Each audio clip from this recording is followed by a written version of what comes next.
Francine Diaz naiinis sa kanyang stylist.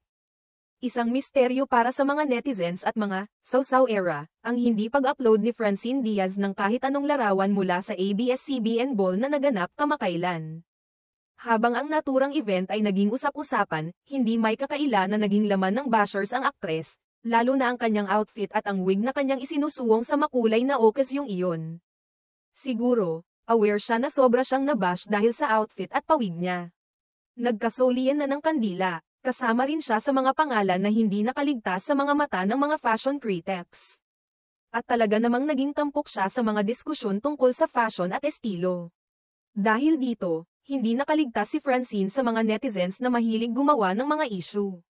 Lalo na ang mga nagmamarits na hindi matigil sa mga paghuhusga. Ayon sa ilang mga sarkastikong komentaryo. Isang usap-usapan sa mga social media ang tungkol sa posibilidad na nabuwisit o naiinis ang aktres sa kanyang stylist.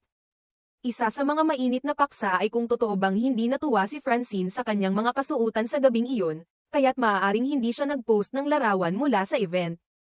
Narito ang ilan sa mga obserbasyon at komento ng mga netizens, pansin ko nga. Di siya nag-post ng anuman sa kanyang IG. Ang mga ganitong komentaryo ay mabilis na kumalat sa social media at naging dahilan ng mas maraming spekulasyon tungkol sa aktres. Ipinagpapalagay ng mga netizens na baka hindi nagustuhan ni Francine ang naging reaksyon ng publiko sa kanyang kasuotan at tila hindi niya ito nais ipakita o i-share pa sa kanyang mga followers sa Instagram.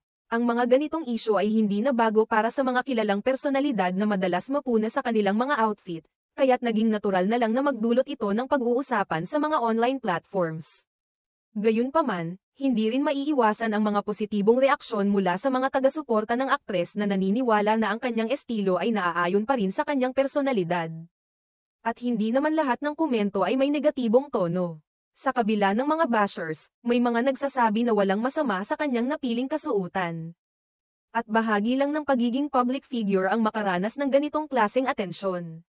Sa ngayon, wala pang pahayag mula kay Francine Diaz ukol sa mga isyong ito. Kaya't patuloy na magiging paksa ng talakayan ang hindi pagpo-post ng aktres ng mga litrato mula sa ABS-CBN Ball. Ang mga ganitong usapin ay nagiging bahagi na ng buhay ng isang sikat na personalidad. At marahil, ito ay magbibigay ng bagong leksyon para sa kanya sa mga susunod na pagkakataon.